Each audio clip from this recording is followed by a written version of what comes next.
নমস্কার বন্ধুরা, welcome to my new video. তো বন্ধুরা, আজকে যারা বিএসসি ইনভেস্টর আছেন তাদের জন্য আজকে একটা সুখবর আছে। তো এটা আমি 3 দিন আগেই একটা ভিডিওতে বলেছিলাম যে বিএসসিতে যারা ইনভেস্টর আছেন তাদের জন্য একটা খুশির খবর আসতে পারে। তো সেটা কালকে চলে এসছে।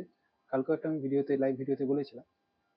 তো আপনারা যদি লাইভ ভিডিও দেখে থাকেন সেখানে খবরটা পেয়েছেন। তো এটা একটা বিএসসির উপরে আলাদা ভিডিও তৈরি করলাম যাতে আপনারা যারা বিএসসি ইনভেস্টররা আছে তাদের কাছে এই খবরটা পৌঁছায়।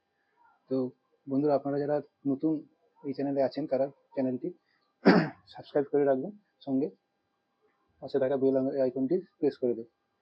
তো বিএসসি যে খবরটা আছে সেটা দেখা যাচ্ছে যে বিএসসি একটা বোনাস ইস্যু করছে।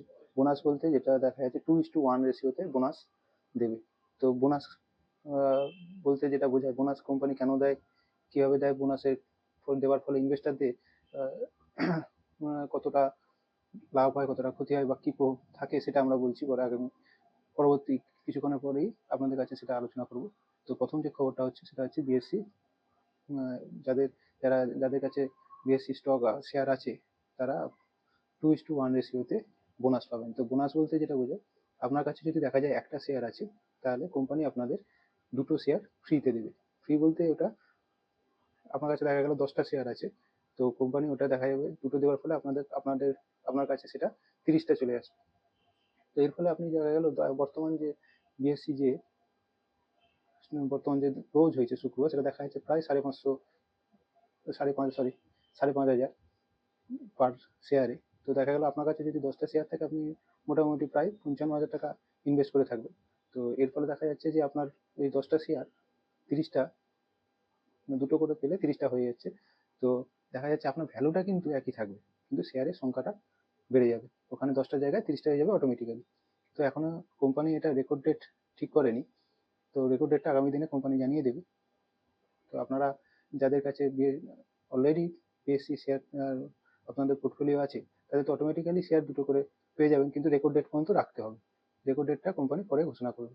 আর যারা এখনো যাদের কাছে বিএসসি শেয়ারটা নেই, তারা যদি সেই রেকর্ড ডেটের আগে তাদের পোর্টফোলিও হোল্ডিং রাখতে পারে, অর্থাৎ হোল্ডিং কিন্তু রাখতে হবে। হোল্ডিং বলতে দেখা গেল আমি যদি আজকে শেয়ার কিনি তাহলে কিন্তু কালকে যদি রেকর্ড ডেট হয় তাহলে কিন্তু আপনারা পাবেন না।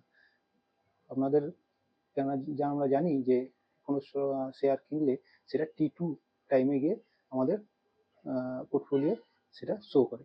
T2 মানে আজকে কিনলাম, কাল বাদে পরশু, দুদিন পরে সেটা আমাদের হোল্ডিং হয়। তাই সেটা যেন সে মাথায় রেখে যারা ফ্রেশার যারা কিনতে চাইছেন তারা কিন্তু দেখতে পারে। তো এটা কোনো বাই বা সেলের রেকমেন্ডেশন নয়, এটা জাস্ট ক্লিয়ার করার জন্য এটা বলা যে যারা দেখা যাচ্ছে এই স্টকটাকে ক্লিয়ার করতে চাইছে সেটা কিন্তু রেকর্ড ডেটের আগে হোল্ডিং এ থাকতে হবে। তো এতে গেল। আর যেটা আলোচনা হবে সেটা দেখা যাচ্ছে এই বোনাস ইস্যু কোম্পানি দেয় কেন। কোম্পানি দেখা যাচ্ছে যখন কোনো কোম্পানি অনেক মুনাফা লাভ করে বা কোম্পানির অনেক স্টক মুনাফা লাভ করে, তখন তাদের কোম্পানি হয় বোনাস বা ডিভিডেন্ড দেয়। তো অনেক সময় কোম্পানি সেটা ডিভিডেন্ড আকারেও দিয়ে থাকে, আপনারা জেনে থাকবেন। আর এখন দেখা যাচ্ছে সেটা বোনাস হিসেবে দিয়েছেন। তো বিএসসি স্টক হচ্ছে ভারতবর্ষের সব থেকে, শুধু ভারতবর্ষ নয়, এশিয়ার সব থেকে পুরনো বোম্বে স্টক স্টক একটা এক্সচেঞ্জ। তো বিএসসি এটা নিয়ে দুবার বোনাস দিল। এর আগেও যে বোনাসটা দিয়েছিল সেটাও 2:1 রেশিওতে দিয়েছিল। তো এবারেও সেটা 2:1 রেশিও দিয়েছে। তো আর একটা কারণেও কোম্পানি বোনাস দিয়ে থাকে, সেটা হচ্ছে যখন দেখা যায় একটা স্টক একটু বেশি ভ্যালু হয়ে যায়, যেমন বিএসসির ক্ষেত্রে দেখা গেছে, সেটা সবার পক্ষে মানে প্রত্যেক যে কোনো ইনভেস্টারের পক্ষে সেটা পারচেস করা সম্ভব হয়ে ওঠে না, যেহেতু তার দামটা বেশি থাকে। এর ফলেও অনেক সময় কোম্পানি সেই স্টকটাকে বোনাস ইস্যু করে স্টকের দামটা কমিয়ে আনে। যেরকম এক্ষেত্রে দেখা যাবে যে 5400 কত সামথিং যেটা বন্ধ হয়েছে শুক্রবার, যখনই এটা দেখা যাচ্ছে 2:1 বোনাস হয়ে যাবে, তখন তিনটে স্টক মানে একটা স্টক দেখা যাবে 1800 সামথিং কিছু একটা স্টকের দাম হবে। এর ফলে কি হবে, যারা অনেক ইনভেস্টার এতে আরো ইনভেস্ট করতে পারবে এবং স্টকে অনেক লিকুইডিটি আসবে। এটা কিন্তু যারা আগামী দিনে স্টক এই বিএসসি স্টক কিন্তু যাদের কাছে আছে তাদের জন্য ভালো খবর, কারণ যেহেতু লিকুইডিটি আসবে তখন স্টক প্রাইস কিন্তু আস্তে আস্তে সেটা বাড়ার সম্ভাবনা থাকে।